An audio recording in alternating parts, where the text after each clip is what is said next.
In the high mountains of the Azure Peak stood a revered monastery where students came to learn the way of the quiet strength.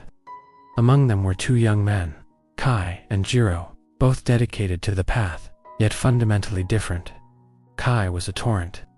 He possessed a natural, explosive talent. He mastered every form quickly. His movements were sharp, his technique flawless, after only a few attempts. The elders praised him openly, calling him the mountain's chosen. He was destined for greatness, and everyone knew it. Jiro, however, was the quiet stream. He was diligent, deeply committed, but his progress was slow, agonizingly slow. Where Kai learned a complex sequence in a week, Jiro took a month. His body often ached with the effort of correction. His punches lacked the snap. His balance often betrayed him. The training grounds were a constant comparison. Whenever Jiro struggled to hold a difficult pose, his eyes were inevitably drawn to Kai, who stood nearby perfectly still, radiating effortless power. And with every glance, the shadow of comparison would fall upon Jiro. The shadow whispered, "You are not good enough. You started at the same time, yet look at the distance between you. Kai is running, you are crawling. Why do you even try? Your journey is meaningless next to his brilliance." This was the heaviest weight Jiro carried, heavier than any physical training. It was the feeling that his own sincere effort was diminished by the existence of someone else's success. He grew withdrawn, his practice became joyless, driven only by a desperate need to catch up. One day, during a meditation session, Jiro could no longer contain his internal torment. He sought out Master Eiji, the oldest and wisest teacher, whose gaze held the quiet calm of deep waters. Master Jiro confessed, his voice trembling, "I am broken by comparison. Kai's light is so bright, it blinds me to my own path.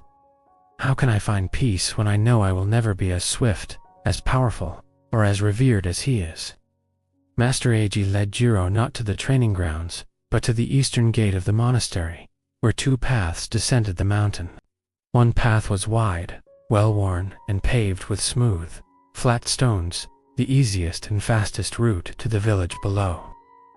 The other path was narrow, winding, filled with loose rock, and disappeared quickly into the dense forest. Jiro the master began, "Look at these paths. The wide one is Kai's journey. It is naturally smooth. His talent is the smooth stone beneath his feet. He will reach the village quickly, and his achievement will be celebrated. He is strong, and that is a fine gift." But Master Jiro interrupted, "If his path is so straight, then mine this narrow. Broken one must be worthless." Master Eiji shook his head slowly. "The path is only worthless if you judge it by the speed of the journey, not by the nature of the traveler it creates.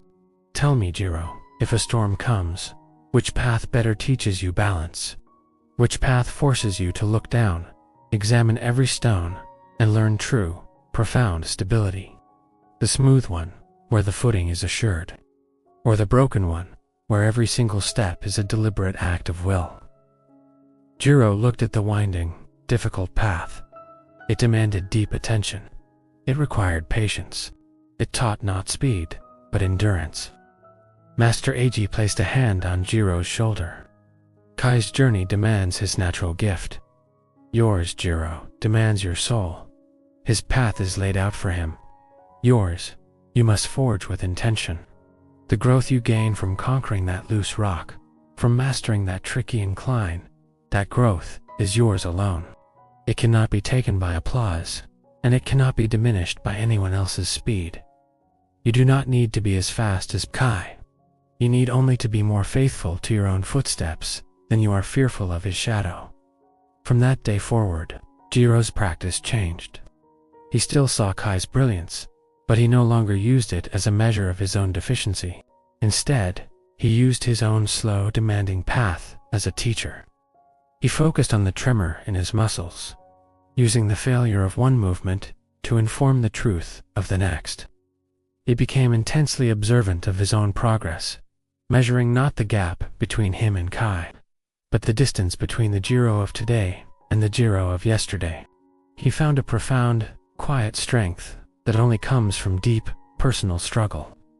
Years later, Jiro was not the most famous master, but he was the most sought after.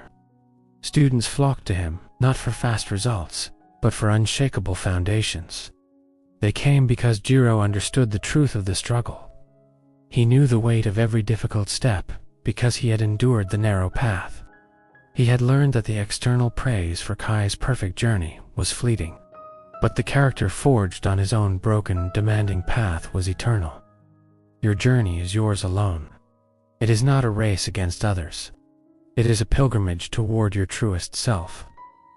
Do not envy the smooth stones beneath another's feet.